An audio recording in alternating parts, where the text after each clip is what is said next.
अब दोस्तों अगर देखा जाए तो भारत और रशिया बहुत पहले से अच्छे मित्र हैं और खास करके कुछ समय पहले से देखा जाए तो भारत और रशिया के बीच में जो ट्रेड यहाँ पर किया जा रहा है वो लोकल रुपीस में किया जा रहा है। और अब आपको बता दें कि जहाँ भारत पहले रशिया से हथियारों को परचेज किया करता था, अब वहीं पर रशिया भारत से हथियारों को परचेज कर रहा है और वो भी यहाँ पर भारतीय रुपए के अंदर ट्रेड करते हुए परचेज किए गए हैं। और वहीं आपको बता दें कि चीन के रिश्ते फिर से एक बार यहाँ पर कठोर होते हुए दिखाई दे रहे हैं। दरअसल आपको बता दें कि चीनी मुखपत्र कहे जाने वाले ग्लोबस टाइम की तरफ से भारत को अनाप शनाप कहना शुरू कर दिया गया है। अब दोस्तों आपको बता दें कि भारत और रशिया की जो दोस्ती है वो काफी गहरी है और ये रिश्ता काफी सालों पुराना है। हम देखते हैं कि भारत के पास रशिया के बनाए हुए 40% से ज्यादा हथियार मौजूद हैं और आज इंडियन एयरफोर्स के पास जो सुखोई लड़ाकू विमान है वह भी रूस का बनाया हुआ है। इसके अलावा ब्रह्मोस को जॉइंट वेंचर के तहत बनाया गया है और या फिर यहाँ पर देखा जाए कि S-400 जो कि भारत की तरफ से रशिया से खरीदे गए हैं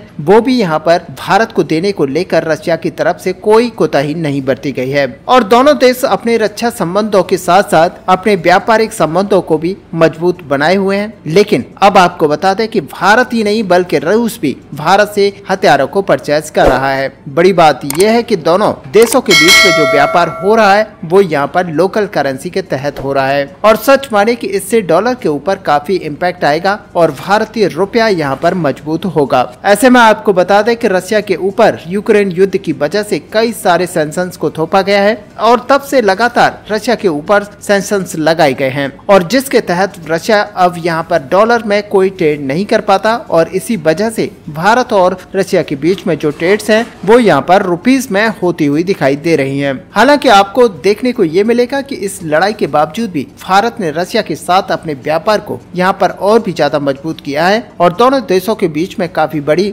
मात्रा में तेल का व्यापार देखने को मिला है। आपको बता दें कि भारत ने यहाँ पर बड़ी मात्रा में जो पेमेंट है वो भारतीय रुपए में की थी और ऐसे में दोस्तों आपको बता दें कि 8 बिलियन डॉलर के पार अब रूसी ट्रेड यहाँ पर पहुंच चुका है और जो पूरा पैसा है वो यहाँ पर 8 बिलियन डॉलर के आसपास रशिया के अंदर जमा हो चुका है। ऐसे में यहाँ पर बोस्टो खातों के अंदर ये जमा किया गया है। हालांकि इनकी जो खातों में से 4 बिलियन डॉलर को रूस ने पहले ही खर्च कर दिया था, लेकिन इसके बाद में एक बार फिर से रशिया की तरफ से इस खाते में जमा पैसे को भारत से हथियार खरीदने के लिए इस्तेमाल किया गया है। मीडिया रिपोर्ट्स की अगर माने तो भारत में इन्वेस्ट करने के क्षेत्र में रशिया की तरफ से काफी कमी देखी गई थी और ऐसे में रूस ने इन खातों में जमा पैसे को खर्च नहीं किया था। इसके बाद में भारत ने रूस को कई सारे ऐसे क्षेत्रों में इन्वेस्ट करने को कहा और वस्त्रों खातों की बात करें तो साल 2023 में RBI की तरफ से भारतीय रुपए में व्यापार पर जोर देने के लिए भारत के 20 बैंकों को दुनिया के 22 देशों के साथ और वहां के बैंकों के साथ 92 खाता खोलने की अनुमति दी थी और यही हुआ और भारत और रूस के बीच में व्यापार हुआ तो भारत तेल खरीदने के बदले लोकल करेंसी में पैसा देता रहा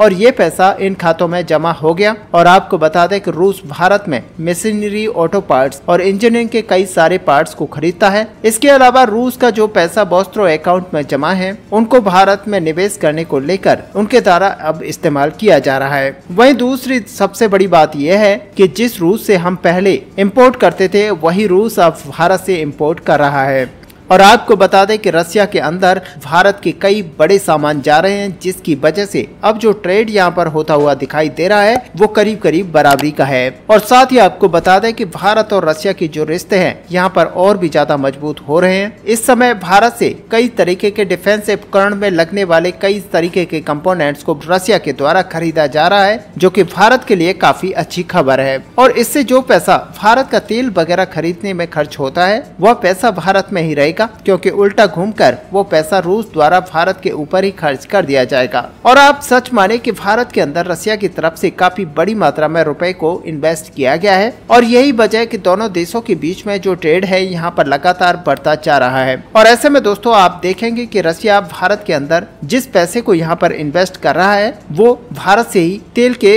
अवज में लिया हुआ पैसा है। और ऐसे में आप सच माने कि यहाँ पर भारत और रूस के बीच में जो संबंध है काफी अच्छे हो रहे हैं और ट्रेड भी काफी बड़ी मात्रा में बढ़ रहा है। हालांकि आपको ये भी बता दें कि पश्चिमी देश और यूरोपियन देशों को ये सारी चीजें नहीं सुहा रही हैं और इसी वजह से अमेरिका अक्सर ये कोशिश करता है कि रशिया से भारत के संबंध जल्द से जल्द बिगड़े, जिससे कि भारत अमेरिका की शरण में चला जाए। लेकिन दोस्तों यहाँ पर देखा जाए तो भारतीय सरकार आज मजबूत स्थिति में बनी हुई है और यही वजह है कि जिसकी वजह से यहाँ पर रशिया और भारत के संबंध अच्छे बने हुए हैं। ऐसे में दोस्तों इस पूरे टॉपिक को लेकर आपका यहाँ पर क्या व्यू है, आप अपना व्यू हमें कमेंट पर लिखकर जरूर बताएं। साथ ही अगर वीडियो आपको अच्छी लगी हो तो लाइक और शेयर करना ना भूलें। मिलते हैं नेक्स्ट वीडियो में, तब तक के लिए जय हिंद जय भारत।